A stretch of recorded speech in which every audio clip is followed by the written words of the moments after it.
Hi friends, ಎಲ್ಲರಿಗೂ ನಮಸ್ಕಾರ. ಮತ್ತೊಂದು ಹೊಸ ವಿಡಿಯೋಗೆ ನಿಮ್ಮೆಲ್ಲರಿಗೂ ಸುಸ್ವಾಗತ. ಇವತ್ತಿಗೆ ನಮಗೆ ಕ್ಲಾಸಸ್ ಸ್ಟಾರ್ಟ್ ಆಗಿ 5ನೇ ದಿನ. ನಮಗೆ 4 ದಿನ ಆಲ್ರೆಡಿ ಕ್ಲಾಸಸ್ ಕಂಪ್ಲೀಟ್ ಆಗಿದೆ. ಈ 4 ದಿನದಲ್ಲಿ ನಮಗೆ HTML ಮತ್ತು ಕೋಹ ಕಂಪ್ಲೀಟ್ ಆಗಿದೆ. HTML ಇನ್ನೊಂದು 10% ಬ್ಯಾಲೆನ್ಸ್ ಇದೆ. ಇವತ್ತು ನಮಗೆ ಆ HTML 10% ಏನು ಬ್ಯಾಲೆನ್ಸ್ ಇತ್ತು ಆ ಕ್ಲಾಸ್ ನಡೆಯುತ್ತೆ. ಜೊತೆಗೆ ನಮಗೆ ವರ್ಡ್ ಪ್ರೆಸ್ ಕೂಡ ಇವತ್ತು ಸ್ಟಾರ್ಟ್ ಮಾಡ್ತಾ ಇದ್ದಾರೆ. ಇವತ್ತು ಸ್ಟಾರ್ಟ್ ಆಗುವಂಥ ವರ್ಡ್ ಪ್ರೆಸ್ ಕ್ಲಾಸ್ ಬಗ್ಗೆ ನಮಗೆ ಲಾಸ್ಟ್ ಸೆಮಿಸ್ಟರ್ನಲ್ಲಿ ಥಿಯರಿ ಪಾರ್ಟ್ ಇತ್ತು. ಸೊ ಲಾಸ್ಟ್ ಸೆಮ್ ನಮಗೆ ಥಿಯರಿ ಪಾರ್ಟ್ ಓದಿದ್ರಿಂದ ಈ ಸಲ ಪ್ರಾಕ್ಟಿಕಲ್ ಈಸಿ ಆಗ್ಬೋದು ಅಂತ ಅಂದ್ಕೊಂಡಿದ್ದೀನಿ.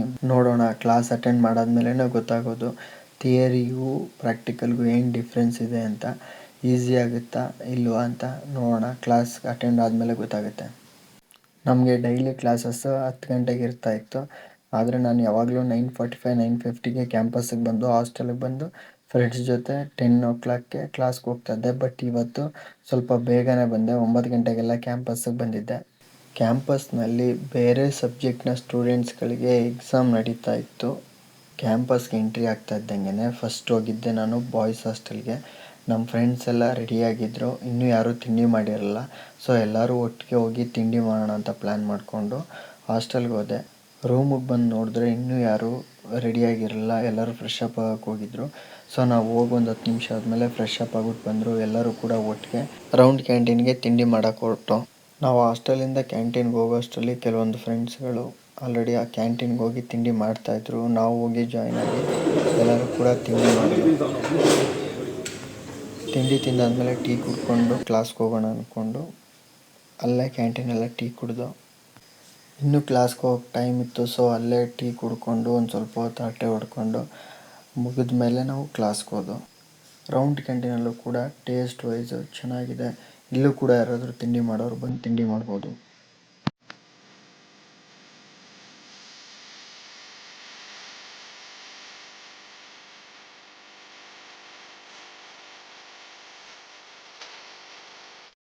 ನನ್ನ ಬೈಕ್ನ ನನ್ನ ಫ್ರೆಂಡ್ಸು ಕೊಟ್ಟು, ನನ್ನ ಫ್ರೆಂಡ್ಸು ಓಡಾಡೋಕ್ಕೆ ಅಂತ ಟ್ರಿನ್ ಸೈಕಲ್ ತೊಗೊಂಡಿದ್ರು.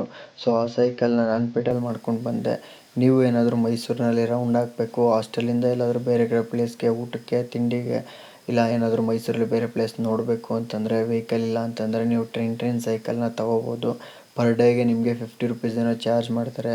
ಅದು ನಿಮಗೆ ಬ್ಯಾಟ್ರಿ ಸೈಕಲ್ ಆಗಿರೋದ್ರಿಂದ ಈಸಿಯಾಗಿ ನೀವು ಸೈಕಲ್ ಮಾಡಿಕೊಂಡು ಆರಾಮಾಗಿ ಮೈಸೂರನ್ನ ರೌಂಡ್ ಹಾಕ್ಬೋದು. ನಾವು ವಿಜ್ಞಾನ ಭವನಕ್ಕೆ ಬರೋ ಅಷ್ಟರಲ್ಲಿ 9:50 ಆಗಿತ್ತು. ಇನ್ನೂ 10 ಮಿನಿಟ್ಸ್ ಇತ್ತು. ಆರಾಮಾಗಿ ಕ್ಲಾಸ್ಗೆ ಹೋಗೋಣ ಅಂದ್ಕೊಂಡು ಎಲ್ಲರೂ ಕೂಡ ಕ್ಲಾಸಿಗೆ ಬಂದು, ಈಗ ನೀವು ನೋಡ್ತಾ ಇದ್ದೀರಲ್ಲ, ಇದೇ ನಮ್ಮ ಲೈಬ್ರರಿ ಡಿಪಾರ್ಟ್ಮೆಂಟು, HOD ಚೇಂಬರು. ಕ್ಲಾಸಿಗೆ ಬಂದಾದಮೇಲೆ ಫಸ್ಟ್ 1 ಅವರ್ನಲ್ಲಿ ನಮಗೆ HTML ಕ್ಲಾಸ್ ತೊಗೊಂಡು HTML ಕ್ಲಾಸ್ ಕಂಪ್ಲೀಟ್ ಆಯಿತು. ಇದಾದಮೇಲೆ ನಮಗೆ ವರ್ಡ್ ಪ್ರೆಸ್ ಕ್ಲಾಸ್ ತೊಗೊಂಡ್ರು. ವರ್ಡ್ ಪ್ರೆಸ್ ಕ್ಲಾಸ್ ಆಲ್ಮೋಸ್ಟ್ 2:30 ತನಕ ವರ್ಡ್ ಪ್ರೆಸ್ ಕ್ಲಾಸ್ ತೊಗೊಂಡ್ರು. ಕ್ಲಾಸ್ ಮುಗಿದ್ಮೇಲೆ ಇದು ಲಾಸ್ಟ್ ಸೆಮಿಸ್ಟರ್ ಆಗಿದ್ದರಿಂದ ಎಲ್ಲರೂ ಸೇರಿಕೊಂಡು ಒಂದು ಚಿಕ್ಕದಾಗಿ ಒಂದು ಫಂಕ್ಷನ್ ಥರ ಮಾಡೋಣ ಅಂದ್ಕೊಂಡು ಎಲ್ಲ ಪ್ಲ್ಯಾನ್ ಮಾಡ್ದೋ. ಆ ಪ್ಲ್ಯಾನ್ ಏನಂತ ನೀವೇ ಕೇಳಿ. ಈಗ ನೋಡ್ರಿ, ನಾವು B.Libb ಆಲ್ಮೋಸ್ಟ್ ಆಲ್ ಭಾಳ ಜನ ಜೊತೆಗಿದ್ವಿ. B.Libb ಸಕ್ಸಸ್ಫುಲ್ ಆಗಿ ಮುಗಿಸಿದ್ವಿ. ಈಗ M.Libb ಇನ್ನ ಕೆಲವೇ ದಿನಗಳಲ್ಲಿ ಯಶಸ್ವಿಯಾಗಿ ಇದನ್ನು ಕೂಡ ಮುಗಿಸ್ತಾ ಇದ್ದೀವಿ. ಒಂದು ಒಳ್ಳೆ ಟೀಮ್ ಇದು ನಮ್ಮದು. ಹಾಗೆ ನಮಗೆ ಮೇಡಮು ಕೂಡ ತುಂಬ ಸಹಕರಿಸಿದ್ರು. ಶಿಲ್ಪಾ ಮೇಡಮ್ ಆಗಿರ್ಬೋದು, ವಿದ್ಯಾ ಮೇಡಮ್ ಆಗಿರ್ಬೋದು, ಆಶಾರಾಣಿ ಮೇಡಮ್ ಆಗಿರ್ಬೋದು, ಆಮೇಲೆ ನಿವೇದಿತಾ ಮೇಡಮ್ ಆಗಿರ್ಬೋದು, ಸರ್ ಆಗಿರ್ಬೋದು. ಈಗ ಅದಕ್ಕೆ ನಾವು ಏನು ಮಾಡೋಣ ಅಂತಂದರೆ ಒಂದು ಗೆಟ್ ಟುಗೆದರ್ ಮಾಡೋಣ ಅಂತಿದ್ದೀವಿ.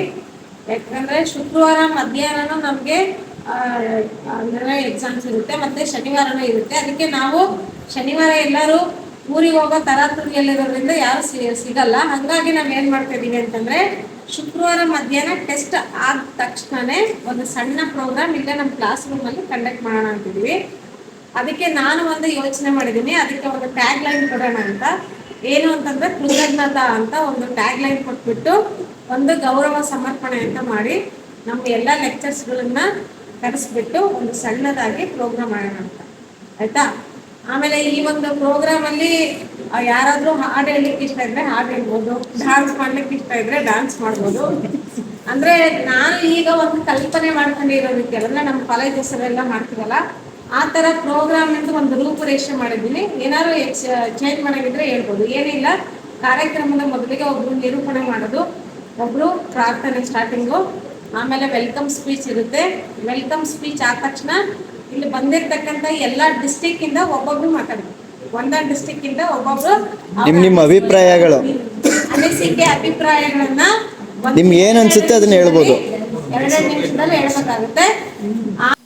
ಇವಾಗ ಇಷ್ಟೊತ್ತು ತನಕ ಏನು ಹೇಳ್ದೋ ಪ್ಲ್ಯಾನು ಸೇಮ್ ಇದೇ ಪ್ಲ್ಯಾನ್ನ ಇನ್ನೊಂದು ಸ್ವಲ್ಪ ಗ್ರ್ಯಾಂಡಾಗಿ ಮಾಡೋಣ ಅಂದ್ಕೊಂಡು ಎಲ್ಲ ಡಿಸ್ಕಷನ್ ಮಾಡಿಕೊಂಡು ಫೈನಲ್ ಮಾಡ್ದೋ. ಬಟ್ ಇದಕ್ಕೆ ಪರ್ಮಿಷನ್ ತೊಗೋಬೇಕು. ಪರ್ಮಿಷನ್ ಇಲ್ಲದೇ ನಾವು HODಗೆ ಡಿಪಾರ್ಟ್ಮೆಂಟ್ಗೆ ಹೇಳ್ದೇ ಮಾಡಿದ್ರೆ ತಪ್ಪಾಗುತ್ತೆ. ಫಸ್ಟ್ ಅವ್ರಿಗೂ ಇನ್ಫಾರ್ಮ್ ಮಾಡೋಣ. ಇನ್ಫಾರ್ಮ್ ಮಾಡಿಬಿಟ್ಟು ಅವ್ರ ಕಡೆಯಿಂದ ಪರ್ಮಿಷನ್ ತೊಗೊಳ್ಳೋಣ ಅಂದ್ಕೊಂಡು ನಮ್ಮ HODನ ಹೋಗಿ ಭೇಟಿ ಮಾಡ್ದೋ. ಬಟ್ ಅವರು ಇದಕ್ಕೆ ಪರ್ಮಿಷನ್ ಕೊಡಲಿಲ್ಲ. ನೀವು ಫಂಕ್ಷನ್ ಗೆಟ್ ಟುಗೆದರ್ ಫಂಕ್ಷನ್ ಮಾಡಿ, ಬಟ್ ಗ್ರ್ಯಾಂಡಾಗೆಲ್ಲ ಏನೂ ಬೇಡ, ತುಂಬ ಸಿಂಪಲ್ಲಾಗಿ ಎಲ್ಲರೂ ಕೂತ್ಕೊಂಡು ಮಾತಾಡಿಕೊಂಡು ನಾವು ಬರ್ತೀವಿ, ಜಾಯ್ನ್ ಆಗ್ತೀವಿ, ಸಿಂಪಲ್ಲಾಗಿ ಮಾಡ್ತೀನಿ ಅಂದರೆ ಪರ್ಮಿಷನ್ ಕೊಡ್ತೀನಿ. ನೀವು ಈ ರೀತಿ ಎಲ್ಲ ಮಾಡ್ತೀನಿ ಅಂದರೆ ನಾನು ಪರ್ಮಿಷನ್ ಕೊಡೋಕ್ಕಿಲ್ಲ.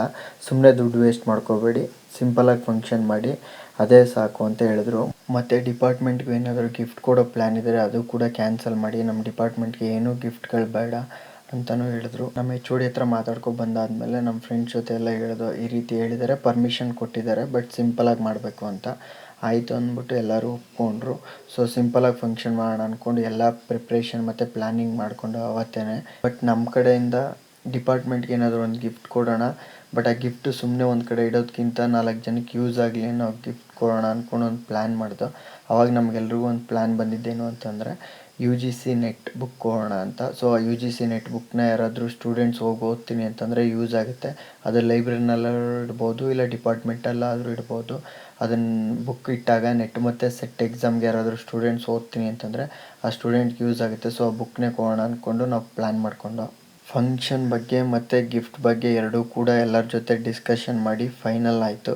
ಇದಾದಮೇಲೆ ಈ ಫಂಕ್ಷನ್ನ ಯಾರು ನಿರೂಪಣೆ ಮಾಡ್ತೀರಾ ಅಂತ ಕೇಳಿದಾಗ ರಾಜೇಶ್ವರಿ ಅಕ್ಕವರು ನಾನೇ ಮಾಡ್ತೀನಿ ಅಂತ ಒಪ್ಕೊಂಡ್ರು. ಸೊ ಎಲ್ಲ ಕೂಡ ಇವತ್ತೇ ಫೈನಲ್ ಆಯಿತು. ಇದಾದಮೇಲೆ ಮತ್ತೆ 5 o'clock ತನಕ ಎಲ್ಲರೂ ಕೂಡ ಲ್ಯಾಬ್ನಲ್ಲಿ ಪ್ರಾಕ್ಟಿಕಲ್ ಕ್ಲಾಸಸ್ನ ಪ್ರಾಕ್ಟೀಸ್ ಮಾಡ್ದೋ.